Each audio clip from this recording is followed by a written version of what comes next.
वो तमाम पाकिस्तानी जिन्होंने तब्दीली का सुरमा बड़ी चाव से अपनी आंखों में लगाया था, दिल थाम करके खबर सुने जो मैंने घर में नहीं बनाई।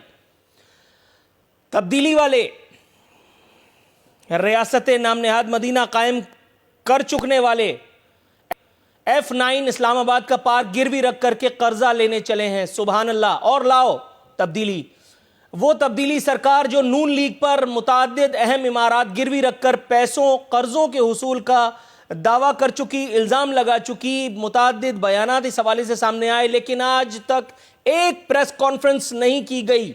एक प्रेस कॉन्फ्रेंस। मुझे 2 साल इस चैनल में होने को आए, पिछले 2 साल पिछले चैनल में था।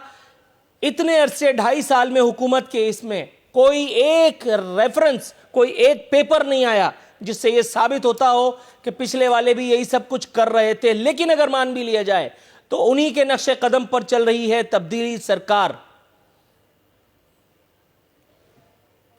अहम बात यह है कि गुज़िश्ता साल कराची के जिना इंटरनेशनल एयरपोर्ट को गिरवी रखकर 500 अरब रुपए का कर्जा लिया जा चुका। 500 अरब रुपए। यही सिकूक बॉन्ड्स का चक्कर इसहाक डार ने चलाया था। इसहाक डार पर तबर्रा अपनी जगह, उन्हीं के नक्शे कदम को फॉलो कर रही है यह तब्दीली सरकार। और जाहिर है कि इस खुशफहमी में अगर आप पड़ जाते हैं कि यह 500 अरब रुपए आपको और मुझे हमारे घरों पर मनोसलवा उतारने के लिए लिया गया है, तो आप मुंह धो रखिए या किसी अच्छे दिमागी मुआलिज का रुजू कीजिए। यह रकम सरकार की उन्हीं अल्ले तल्लों पर जिस पर आज से पहले चोरों और डाकुओं के दौर में उड़ती रही है। दूसरी खबर, एक और प्रोपेगेंडा हो रहा है। मेरी समझ में नहीं आ रहा, अगर यह खबर सही है तो फिर वावेला किस चीज का। डॉक्टर फिरदौस आशिक आवान साहिबा कह रही हैं कि सरकारी जमीन नून लीग के एक रहनुमा से वागुजार कराई गई है 1.25 अरब रुपए की। उन्होंने बताया कि कुछ रिश्वत वगैरह के भी मामला जो है वो इस एक रहनुमा के हवाले से सामने आए हैं।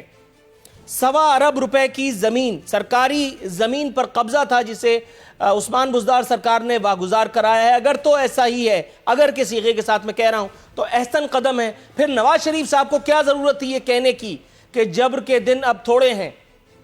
हो सकता है ऐसे ही हो। फिर क्या जरूरत थी मरियम नवाज साहिबा को यह कहने की कि हुकूमत इंतकाम ले रही है। यह इंतकाम तो पाकिस्तान के लिए अच्छा साबित होगा, ऐसा गुमान किया जाना चाहिए। क्योंकि अगर सरकार की जमीन थी तो किसी की जुर्रत कैसे हुई उस पर कब्जा करने की। दूसरी जानिब पेशावर की लूली लंगड़ी BRT के मुजिद, जिनको उनके मशकूक किरदार के बावजूद एशियन डेवलपमेंट बैंक के ऑब्जेक्शन के बावजूद प्रमोशन देकर के बाकायदा एक जबरदस्त सी तगड़ी सी वजारत दे दी गई है, उनकी जरा सुनिए और सरधुनिए। कहते हैं सड़कों पर निकलकर हुकूमत के खात्मे की बात करना गलत है। मेरा दिल चाह रहा है कि यह प्रोफेशन त्याग करके आलू छोले बेचूं, क्योंकि यहां रिसर्च करने की नौबत ही नहीं आती। हर दूसरे दिन ये सरकारी लोग एक ना एक ऐसा भंड मारते हैं, ऐसा शोशा छोड़ते हैं कि जिस पे आदमी सोचता है कि हंसूं या खुदा न खास्ता कोई ऐसी बात करूं कि जिससे सबकी तबीयत हरी हो जाए।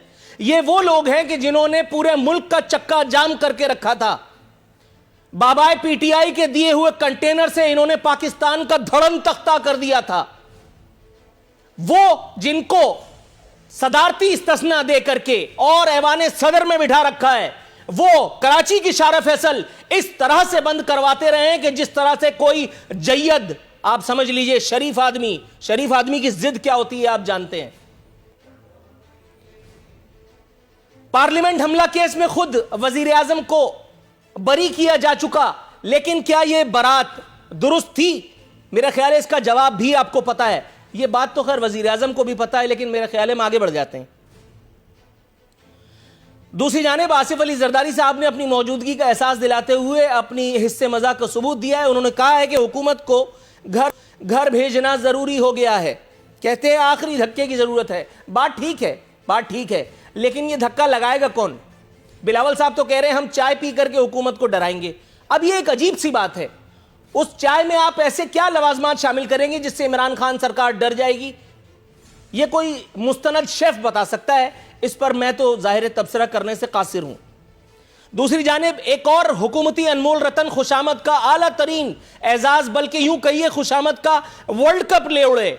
ये वो मौसूफ हैं जिन्होंने खुद इमरान खान के बारे में इस कदर रकीक बातें की हैं, ऑन एयर हो चुकी हैं। यूट्यूब पर टाइप करेंगे तो आप खुद ही अपना मुंह शर्म से छुपा लेंगे। लेकिन मेरे सरकार का हुस्न ज़न या मजबूरी सुनिए।